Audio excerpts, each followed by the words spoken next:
যান দুর্ঘটনা কেড়ে নিল দাদু নাতির প্রাণ।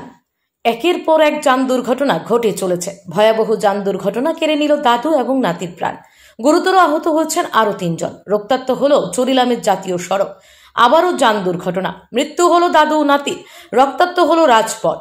ঘটনা রবিবার বিশ্রামগঞ্জ থানার অন্তর্গত পরিমল চম্বুনি ব্রিজ সংলগ্ন জাতীয় সড়কে একটি সেলেরো গাড়ির সাথে মুখোমুখি সংঘর্ষ ঘটে একটি অ্যাম্বুলেন্সের। ভয়াবহ সংঘর্ষে ঘটনাস্থলেই মৃত্যু হয় চরিলাম গ্রামীণ ব্যাংক সংলগ্ন মধ্যপাড়া এলাকার মুদি ব্যবসায়ী নারায়ণ ভৌমিকের। ওনার বয়স হয়েছিল 75 বছর। মারাত্মকভাবে জখম হয়েছিল 11 মাসের শিশু আদরিক ভৌমিক। জিবি হাসপাতালে নেওয়ার পর শিশুটিও শেষ নিঃশ্বাস ত্যাগ করে। আহত হল ডলিরানী ভৌমিক, সঙ্গীতা ভৌমিক এবং পিন্টু ভৌমিক। তারা একই পরিবারের। উদয়পুর মহকুমার কাকরাবন থেকে নিজস্ব গাড়ি নিয়ে বাড়ি ফেরার পথে পরিমল চৌমুনি ব্রিজ এলাকায় জাতীয় সড়কে অ্যাম্বুলেন্সের সঙ্গে মুখোমুখি সংঘর্ষ হয়। বিকট শব্দে এলাকার মানুষ ঘটনাস্থলে ছুটে আসে। খবর দেওয়া হয় বিশ্রামগঞ্জ দমকল বাহিনীকে। খবর পেয়ে বিশ্রামগঞ্জ দমকল বাহিনী ঘটনাস্থলে ছুটে আসে। আহতদের উদ্ধার করে নিয়ে যায় বিশ্রামগঞ্জ প্রাথমিক স্বাস্থ্য কেন্দ্রে। বিশ্রামগঞ্জ প্রাথমিক স্বাস্থ্য কেন্দ্র থেকে তাদের সবাইকে রেফার করে দেওয়া হয় আগরতলা জিবিপি হাসপাতালে। জীবিতে আনার পর মৃত্যুর কোলে ঢলে পড়ে 11 মাসের শিশু আদরিক। এদিকে খবর পেয়ে ঘটনাস্থলে ছুটে যায় বিশ্রামগঞ্জ থানার পুলিশ।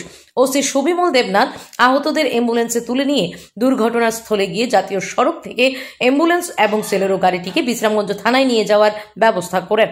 এরপর যানজট মুক্ত হয় জাতীয় সড়ক। একই পরিবারের এই 2 সদস্যের মৃত্যুতে শোকস্তব্ধ চরিলাম গ্রামীণ ব্যাংক সংলগ্ন মধ্যপাড়া এলাকা।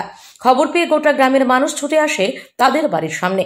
মর্মান্তিক এই ঘটনায় এলাকা জুড়ে গভীর শোকের ছায়া নেমে আসে। Bureau report, Janadarpan.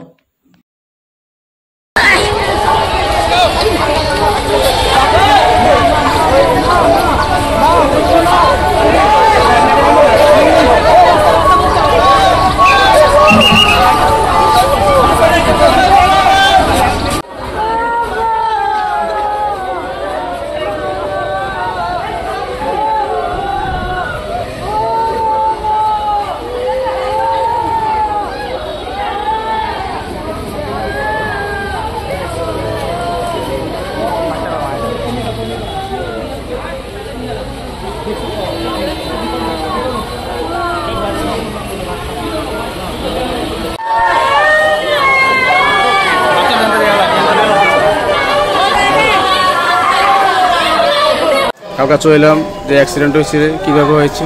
কালকে চলিলাম একটা সেলিরিও গাড়ি উদয়পুর থেকে আগরতলাগামী এবং একটা অ্যাম্বুলেন্স আগরতলা থেকে মেলাগড়গামী গাড়ির মধ্যে সংঘর্ষ ঘটে। সংঘর্ষে গুরুতর একটা দুর্ঘটনা হয়। এই দুর্ঘটনার ফলে গাড়িতে 5 জন ছিল। 5 জনের মধ্যে সবচেয়ে প্রবীণ যিনি ছিল চরিলাম বাজারের প্রবীণ ব্যবসায়ী নারায়ণ ভৌমিক, উনি সঙ্গে সঙ্গেই মৃত্যুবরণ করেন এবং ওনার 11 মাস বয়সের নাতি গুরুতর আহত হয়। ওকে জিবি হাসপাতালে আনার পরে ডাক্তার ওকে মৃত বলে ঘোষণা করে।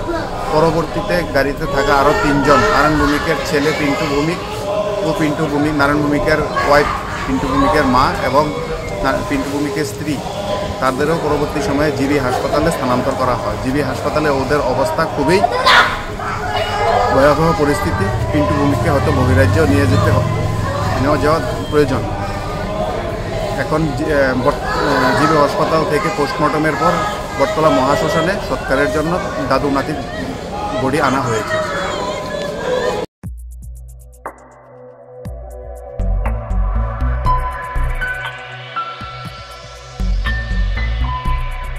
জনদর্পণ, জনতার প্ল্যাটফর্ম।